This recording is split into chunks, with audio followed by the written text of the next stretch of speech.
Hello, good morning. Aga kong dinrap yung anak ko sa World Resort. Dito yung kanilang venue. I don't know what they're doing. Here?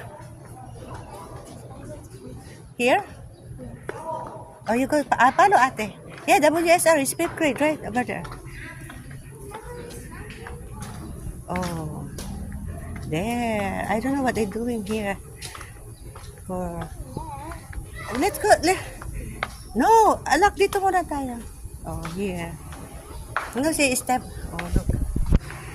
So, saan? Dito ba? Over there? Oh. Okay. There, oh, the teacher is there. Come on, girl.